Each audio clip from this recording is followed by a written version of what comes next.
Joachim gukora filme n'ibintu byiwe arabishoboye kandi no kugira ngo amenyekane aronke iryo zina ntiyarironkeye muri musique yarirongeye muri filme.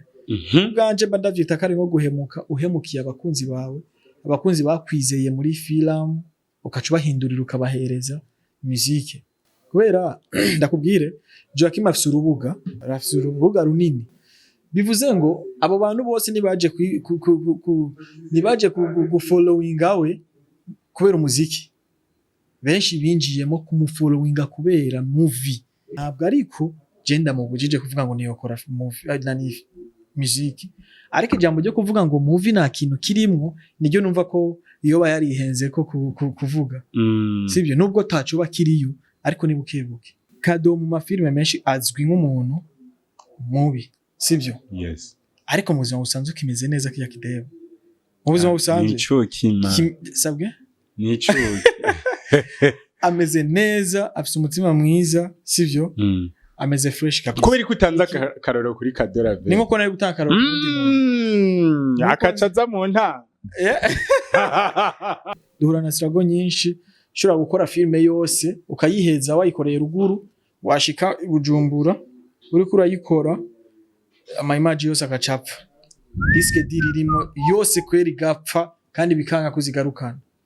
Uravyumva ugo ruhombo nka filme yagutwaye nk'imiliyoni 10 ukaca biba ngombwa kusubirayo urondera izo miliyoni 10 ukarondera kandi n'ibindi bikoresho n'ibindi bintu. Filme Who Killed Millie ni ku munsi wa mbere igihe cy'isaha 2, filme Jewe Ndinde ni ku munsi wa gatatu igihe cy'isaha 2. Mu gihe filme ya gatatu Usagute izo ziraja ku minsi yose ku munsi wa gatanu igihe cy'isaha 2. Bivuze ngo urumva ko tugiye kubaryohereza cyane. Usagute ni filme iriza kuko ni filme muzombona nje nk'impumyi, ni genda mu actor principal na Angeli n'abandi, ariko ni filme babaje abazoyiraba bazotubwira. Ni filme iryoshe kandi irimo impanuro. Uza nk'impumyi nyene ego mba ndi mu kabisa nzashishiriza ko turaha stand by ready. Hello bakunzi ba Gatech TV, uyu ni Mr Vibe. Yes bakunzi ba Gatech TV, turabaramukije tubifuriza amahoro y'Imana aho muri hose. Nabari mu bibazo kweri twarango pole sana kandi Imana irabakunda. Sivyo ga Mr Kan? Ya neza cyane. And then you are very smart. Asante sana. Ije jongereza utanguye rero. Iganye kwa tu. Ambe haje ninde? Wa mugabo ninde? Yitwa wa mugabo yakiduye icongereza kabasha. Nzeye. Ndamwibagiye. Umugabo yirabura? Yirabura. Ayaya. Nani twaribagiye abigisha bacu. Mbe barazi yuko wowe twize hamwe. Nibaza gatavyo bazi. Numwigisha w'icongereza wo kwishuri bita convivialité. Kuri lycée de la convivialité, ishure twakuriye ko, ishure twasohokeyemo. Je nawe haje waruzi yuko igihe kimwe kizogera tukaba twicaranye gutya ndumutumire nawe uri kumbazibazo man ubuzima none ndakubwire ntiwogirira umuntu nabi bro. Ntiwogirira umuntu nabi kuko akanya nakanya mushobora guhura.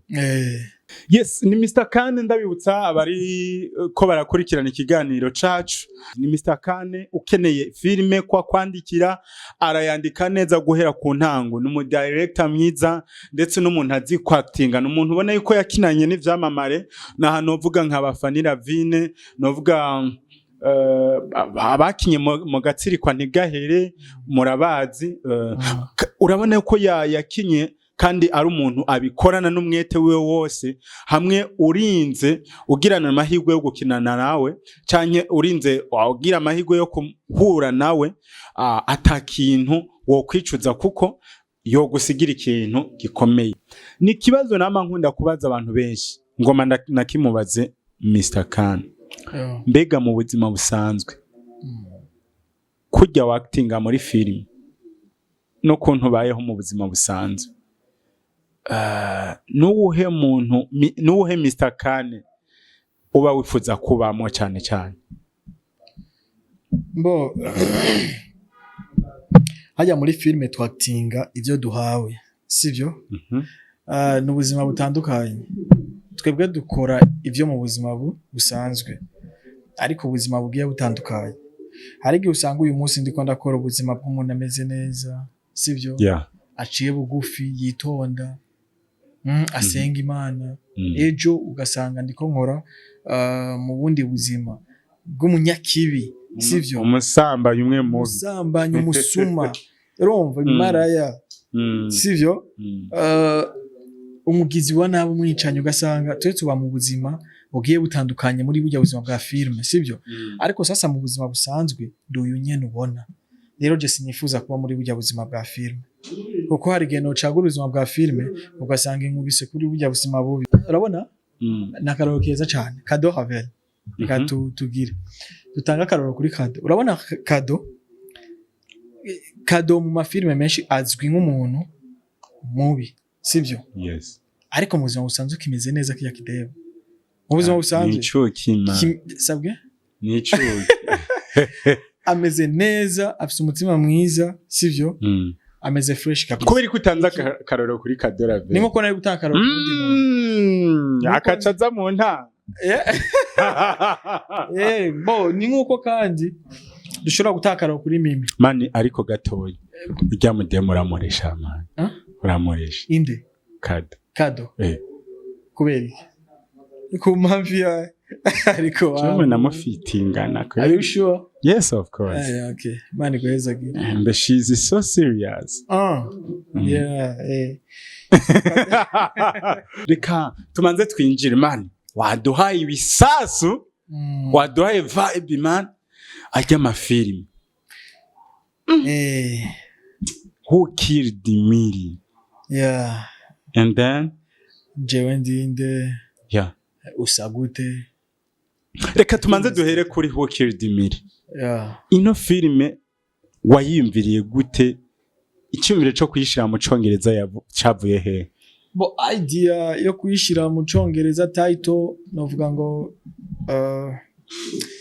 iyo idea kubisanzwe jewe ndakunda gukora amafilm ari mu Kirundi ndetse twebwe muri Meja dukunze gukora amafilm ari mu Kirundi kenshi gashoboka kenshi rero gusa izina ryo mu Congereza numvise umenga ryo fittinga neza kuri iyi filme nariyumviriye kuyita ati ninde yishe Miri mu Kirundi ariko ndavuga oya ninde reka tuyite Icongereza who killed Miri numva karasona neza apa yibindi vraiment numvise izina ryo sona bien kandi ryoroshe rero iyi titre na bintu birebire nayiyumviriye ko urumva no kugira ikintu kigira esthétique ya kiryohe nyine ari titre usanga ibiyoroheye kuvuga kandi ijanye ariko na film ijanye na film je souligne none nta ma commentaire y'abantu usanga ari umurundi nyene umwe wo kunzitsa avuga ati ibyo bintu by'ivyongereza mutuzanira mbo urumva iyo commentaire ishobora kuhaba ariko si nyinshi imwe zibiri gutyo zitatu kuko abantu bamaze kubitahura ariko na cyane ko twebwe iyo twanditse ati who killed Miri munsi turandika ati ninde yishe Miri yani wumva Icongereza agacumva n'umva Ikirundi kandi akabibona tukabimusigurira rero nshobora kubareka ko turazi ko turi mu gihugu c'abarundi sivyo bavuga Ikirundi benshi hari abantu batazi indimi Congereza Igifaransa usanga ari kibazo na majority y'abantu usanga badukurikiranira filme urumva rero usanga tugize iki tugomba kubibasigurira so Mr. Kane turikiye kuri iyo filme uri mu bantu bagirizwa ko batevye ibikorwa badindiza ibikorwa biva kuki bo nivyo ivyo vyarabaye kera ariko busiko biri ino 2026 wagije siko biri ivyo vyaradushikiye kera mu minsi yahera tugitangura yego ariko natwe nivyava kuri twebwe ari nka filme twaba turiko turayikora ariko ukabona harabaye ikibazo umwe canke babiri batatu mu bakinyi twakoranye iyo filme baragiye canke bagize ikindi kibazo kanaka bikaba ngombwa ko tugira iki tuyi stopping iyo filme tugatangura iyindi koko ivyo barabitwagiriza kandi ntitubihakana turavyemera rero twebwe twararikosoye bivuze ngo uyu muri aya mafilme uyu mwaka tugiye gukora tugiye kuzizana kandi muzozibona n'amafinale yose uko muzovyifuza niko tuzobibakorera kubera ko ni mwebwe tugize iki dukorera. Tukiri kuri no filime ubona ko wakoranije ivyamamare. Mbega niwe wabarondeye canke mwashize hamwe iciyumviro? Who Killed Millie yakinye abantu muri Major. Navuga ko je ndi muri team Major. Rero ni tugize team. Tugize team turi abantu batanu. Jewe, Mr. Khan, Keve 14, Angeli, Joachim Anthony ndetse na Brighton. Usibye ko rero vuba tugomba kugira iki kuzana abakobwa bacu ro muhora mubona mu filme zacu bakitwa ba Major nyene vyanyabye. Wow. Nayo ma challenge wahuye nayo muri no mwaka ogiheza kwazikira film. Iyi filme d'abord yari gusohoka muri 2025. Wanashima mu kwindwi gutyo canke mu kumunani. Ariko yaratevye cyane wabona ko igiye gusohoka muri 2026. Wanashima mu kwa kabiri turi mu kwa kabiri mu kwa mbere yasohotse mu kwa mbere. Yasohotse ariko mu kwa mbere. Haliland niho yasohoka. Rero yarahuye n'ibisanga twari mu bihe bibi by'umuriro. Urumva? Ewana badukatira amatara cyane. Bitugora ukuntu dukora film editing. Urumva novuga ko ni ikintu gikomeye yabaye nk'intambamye ikomeye cyane kuri twe kugira ngo iyo film ishobore kugira iki kurangira. Nico ahanini nta kindi kintu bra. Kuko kuyishutinga ko novuga ko twe twayishutinze turayirangiza kera vraiment ariko editing niyo yabaye ingoma. So uretse Major TV Mr. Khan ko yari kadakora YouTube yiwe? Nigihe n'intego umuntu yihaye. Si kuvuga yuko uyo mugambi na office ariko cyo cyumviro ndagifise kandi umwanya n'umwanya mushobora kuzoyibona YouTube channel yanje kubera ko nanje ndabishaka. Yes, igituma ndabikubwiye urumva hari umufana abavuga ati ndakeneye hari no wandika izina rya bro muri YouTube Mr. Khan akakubura man. Benshi barabimbwira nanje mu comments yaba mu WhatsApp muri Facebook nyene mu mbuga nkoresha barabimbwira nugurura YouTube channel yawe tangura ukora ibikorwa byawe. Benshi barabimbwira ariko novuga ngo buri kintu cyose canke buri nkono yose ihira igihe nicyagera tuzokora iyo YouTube dushire mu ngire ivyumviro by'abakunzi. Ibintu ni bukebuke neza cyane. Reka twinjiriremo kuri filme ya kabiri. Jewe Ndinde. Ni filme nziza cyane. Ivuga kuri histoire yere. Filme yanditse Joachim Anthony, umwanditsi wacu akongera akaba mu director. Ubu hose gari n'umu actor kandi arabizi byose. Man arabizi bro. Arabishoboye. Ni filme Jewe Ndinde. Ni filme ndasubiyemo nk'abantu nyene baba bazi yuko bafise amarira ari hafi nibazoyirabe. Nico kimwe ni filme Who Killed Millie abazi ni filme zose zacu zo muri Major. Kabana baba bazi ko bafite amarira hafi niba bakwiye kuziraba. Baraziraba ariko bitegekanije nk'ikombe ngaho. Kubera ko bishobora kuzura amusozi. Turafise umustar. Yahoze akina filme. Bita Joshua Smith. Ni Joachim Smith. Iyo uri kuramubona ari mu muziki. Yaretse filme. Ubiha ishusho yihe wewe nike wabivugako? Umuntu wese nibyo bafise target yiwe. Sinovuga ngo ndamujije ngo yoba yarihenze kuja muri musique. Yahora akora filme kandi byari bimeze neza ariko gukora musique nibaza ko ari shwa yiwe yagize kandi kubwiwe nibwo yabonye ko ibintu bimeze neza sivyo. Rero Joachim kumura ashobora kuba afise impamvu yumvikana ishobora gutuma yarahinduye iki. Yavuze ko filme atakintu cinjiza. Avuze gutyo ni kuri we sivyo, ni kuri we niko abibona. Ariko nibaza ko no mu muziki yagiye uvuze ngo kwinjiza nico kimwe na muri filime sivyo nta kirenze nta kirenze kuko turi mu Burundi turabibona turi mu Burundi turabizi vya entertainment industry yacu turayizi sivyo rero viewers yaronka muri YouTube muri film nibaza ka nizisigana cyane niza ariko araronka muri music rero uvuze ngo iki sinzi uburyo aba ariko arabivugamo ariko ku bwanje nyine mba mbona ahubwo basatota umwuga sivyo gukora filme n'ibintu byiwe arabishoboye kandi no kugira ngo amenyekane aronke iryo zina ntiyarironkeye muri music yarironkeye muri filme bwanje mba ndavyita kari nko uhemukiye abakunzi bawe abakunzi bakwizeye muri film ukaca bahindurira ukabahereza music mbo nivyo muyandi majambo ni nko guha umwana indya atifuza gufungura neza cyane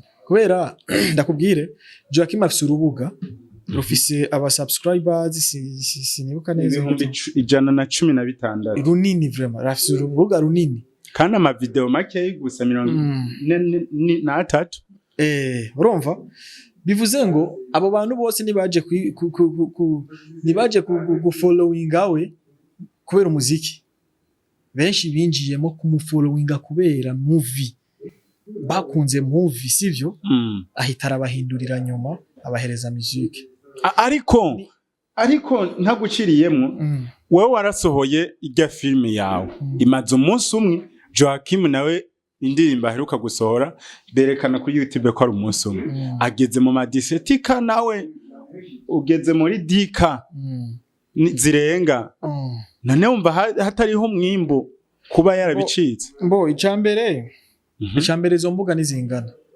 urubuga rwacu n'urubuga rwa Joachim nibizingana sivyo izo mbuga ugiye kubiraba urabibona neza basubscribe ico ni cambere gishobora gufasha igikorwa cyawe ushize kuri iyo YouTube sivyo ariko kandi cyatse kukubwira simvuze jewe kuri YouTube kuri filme zacu ariko ndi kuvuga kuri filme ziwe ubu naho yofataga filme akagashira ko kuri YouTube nibaza ko izo views arizo nyine yoronka kuko abahereje cya kintu bamumenyeramo uravyumva kuko abenshi bari muri iyo YouTube yiwe nibaza ko ni nabaje kubera filme sabaje kubera umuziki rero yoba baservye bya bintu akunda bya bintu bakunda nibaza ko aho vyo bavyiza gusuma ntabwo ariko genda mu bujije kuvuga ngo niyo kora movie nani muziki ariko ijambo ryo kuvuga ngo movie nta kintu kirimwo niryo numva ko iyo bayarihenze ko kuvuga sibyo nubwo tacu bakiriyo ariko ni bukebuke kumburetse tubikora natwe turakora tutakibona ariko tuba twizeye ko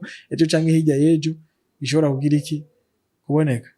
Yes, reka ndagushimire bro kuri izo mpanuro utanze kandi no kubuhagarariye filme kuko ntiwavuga ikintu ukoreramwo nabi. Ya neza cyane. Reka tubandanye niyo niyitwa usagute. Niyo tugezeko. Kubera iki usagute? Mbe ni kubera iki uraza kukanyishura mu kanya kuri iki zose zihuriye ku bibazo. Ko kiridimiri jewe ndinde usagute. Bo niyo strategy yacu twebwe muri Major. Ama title n'ama movie dukora akenshi abayibanda kuri ivyo bintu. Ewa na twebwe novuga ko abantu benshi bagiye baratumenya ya kuri filme zigiye zitandukanye sivyo za sekwalamu urumva ko abana ama question n'ama question nyine usanga turiko turabaza sivyo ni filme ni strategy twatoye mu gutora ama title yacu ni content rero ico nibaza ko ni agitangaza kirimo kubera ko niko twikorera twebwe. Okay. Usagute rero twitege mwiki tuyitege. Usagute ni filme iriza kuko ni filme muzombona nje nk'impumyi ni jendo mu acteur principal na Angeli n'abandi ariko ni filme babaje abazoyiraba bazotubwira ni filme iryoshe kandi irimo impanuro uza nk'impumyi nyene ego mba ndi mu kabisa nzashishiriza ko turaha stand by ready Maya muratubesa none ntibikonaniye kwitegura je nzoza muri kumura shooting sinzi kuzonyemerera ma Ya karibu. Wow. Karibu ndabikwemereye uzoze nzokubwira. Ya gateki na Mr Vibe tuzoze. Ya karibu muzohabe. Mubone na struggle tugirira kuri tele. Ego vraiment. Regara umuntu ahora agira. Je urabona. Naragufollowinze. Kuri rya ntoze yanyu. Facebook kuri Major. Okay. Na Facebook yawe narahejije bro. Thank you. Rero hajya hari umuntu umwerete following ibi bikogwa. Following ino channel, following ino ntuze akibaza ngo ntuba wabiruhiye. Umuntu akabona film akakumva akajwi kameze nk'agaciye ikiwanyu ntavye ndabumva ko. Akaca yumva umengo mwavyishe. Hariho umwanya mufata. Tuba twapambaye. Naje kwedita ikiganiro ba wicaye. Ndabiri icuya bro. Aya video yose kuyeditinga canke igikorwa cyose kirakubiza yashu. Twebwe rero duhura na struggle nyinshi brother. Duhura na struggle nyinshi. Ushobora gukora filme yose ukayiheza wayikoreye ruguru washika Bujumbura uri kurayikora ama image yose akacapfa. Diske diririmo yose kweri gapfa kandi bikanga kuzigarukana. Uravyumva ugo ruhombo. Nka filme yagutwaye nk'imiliyoni 10 ukaca biba ngombwa kusubirayo. Urondera izo miliyoni 10 ukarondera kandi nibindi bikoresho nibindi bintu. Bikagusaba na wa mwanya kandi gusubira ruguru. Ewana izo siraguro turahura nazo. Ufungura impuzu, ikibanza, déplacement. Ugasanga ibintu byose wakoze bibaye ubusa, bibaye impfagusa mu kanyisasi. Cenzo za kuvyirabira. Kariho. Nza kuvyirabira tuwereka abantu behind the scene how life is. Karibu kwero how ikaze. Tugana ku musozi wambwiye kuri yihuta. Niri haba mbanga mukoresha mukaguma muvugwa muri filme ndundi. Oya nta banga usibye ko tuba turi ku kazi nyane. Tuba turi ku kazi rero iyo uri ku kazi abantu bakabona ivyo uri kurakora bategerezwa kubivugako. Sibyo ushobora no kuvyirengagiza ariko nakagucoroka usanga kagucorotse ugasanga wavuze. Bivuze ngo rero twebwe intego yacu wanashimane kuguma dukora kubahereza ibikorwa byinshi. Ikindi kandi novuga ngo nukubishimira Imana. Ni Imana kuko hariho nabandi usanga banakora ibikorwa byinshi ariko ntibavugwe. Sivyo? Rero ivyo navyo no kubishimira Imana ni byiza turabishima. Dunasaba Imana ikomeze tube hafi. Yes. Mr. Khan yaravuzwe ko amajambo yuko mu gatsirikwa ni gahere hari uko wegejwe inyuma kure. Nivyo? Sinzi. Izanyishure rero. Zanyisha abastari murakunda kuzinyishura. Bo urumva? Sinzi ivyo bintu yego nivyo navyumvise aro nababimbajije enjour abajournaliste. Ngo ntiwashizwe ku makava ibintu nk'ivyo. Bo ico gushirwa kuri cover ni nk'icamamare nkawe vraiment. Bibaho. Aya ntavyo kandi birashika. Kandi sinibaza yuko jewe kubganje norira imihara abantu bagize iki bakoze ya filme kuko mu wese bafise strategy yuko nashaka gukora igikorwa. Hari abantu bafe yashize imbere avuga Jeff cover yanje ngiye kuyikora gutya. Sivyo? Nkaje ndashobora gukora filme ni nko nk'akarorero iyi filme Who Killed Millie. Sivyo? Narayikoze ndayandika kandi narayikinyemo. Ariko sinishize kuri cover. Wewe iki none? Burya nturiko. Oya sindi kuri cover jewe. Ariko narashizeho bajya abantu mbona bari principe. Ariko abakunzi bawe baravuze cyane bro. Yego baravuze ariko none bivuze ko ikiko mba wararenganijwe vuga tukurengana. Oya kuri ico woye vraiment nakurenganwa je kubganje no bivugako. Ariko novuga ngo umuntu wese kujya nakikubwiye abafite strategy yiwe. Sivyo? Ari ikintu kivuga ngo cover ibigomba kujana na filme canke hole umuntu yakinye. Sivyo? Hole umuntu yakinye akabanza bakaraba ko ushobora kugira iki kujana nawe kuri cover. Si uwari we wese aja kuri cover. Umuntu uko nguri camamare ngo uja kuri cover. Oya sico bisigura bro. None nk'ubu woshobora kuza kuminira filme imwe uri nk'akarorero basi. Nk'akarorero nge tumve nk'icamamare ngaha mu Burundi. Yanginiye scene imwe dufate nka wanashima Mimi, reka dufate nka Mimi wanashima sakaroro kari hafi. Mimi yaranginiye muri filme imwe canke onera. Anginiye muri filme agasene kamwe. Nacinja kumushira kuri cover. Ngo ni kubera ari cyamamara. Il y a les acteurs principaux. Cover ibifise amategeko yayo. Sivyo? Umuntu agushira kuri cover bivanye n'ukuntu wagaragaye muri iyo film. Ni incuro. Yeah. Okay. Rero bajya babonetse kuri cover kumbure nibo banabonetse umwanya nibo bagaragaye cyane muri film kunsumba jewe. Kanatsinda je naranapfuye muri rya film. Rero urumva ko ni nuko bimeze. Yes, Mr. Kaneka nizere ko utanze umuco kuri zino filime zitatu. Nike watumirira rero abantu ndabatumirira kuri izo filime za Major TV gusimbira muri Major babe barakora subscribe bagume bagira iki badukorera amateka kubera ko natwebwe nitwicaye tuguma tubakorera amateka novuga ko tutagiye kugira iki kubahereza karuhuko na gatoya dukeneye ko indwi ku ndwi umunsi ku munsi bagume babona igikorwa rero ntituzokwigera tongera kuruhuka mpaka tuzobahereza mpaka bonye n'ubwabo bavuze bati ni muto wabarire vyo kandi filme nziza ziteguye neza ziryoshe n'ubwanyu muzotubwira so mudukorere subscribe kuri YouTube channel ya Major TV kugira ngo muzoze muraba mbere uko tuyipostinze nabibabwiye ndabasubiriyemo filme Who Killed Millie ni ku munsi wa mbere igihe cy'isaha 2 filme Jewe Ndinde ni ku munsi wa gatatu igihe cy'isaha 2 mu gihe filme ya gatatu Usagute izo ziraja komisi yose ku munsi wa gatanu igihe cy'isaha 2 bivuze ngo urumva ko tugiye kubaryohereza cyane so bro tuyazi ibintu byinshi kandi by'akamaro reka ndagushimira man nije ndagushimiye kandi courage ndabona umenguri mu kazi cyane urabikora gose thank you my bro ukubikorera jewe n'abandi ugerageze kandi ukomeze imbere ni heza burya tutaronsa aba journalist natwe ubwacu vyo tugora gushikana ibikorwa byacu mu bantu turabashimiye thank you n'ikigo ya Gatek naco turagishimiye navuga ko ibaye inshuro ya kabiri ninjira ngaha mwanyakiriye neza bimeze neza thank you so much manager ubawe musaza yabyumvise neza cyane bakunzi ba Gatek TV turabashimiye ku mwanya wose mwamaranye natwe katuvurangize tuvuga ngo ciao ciao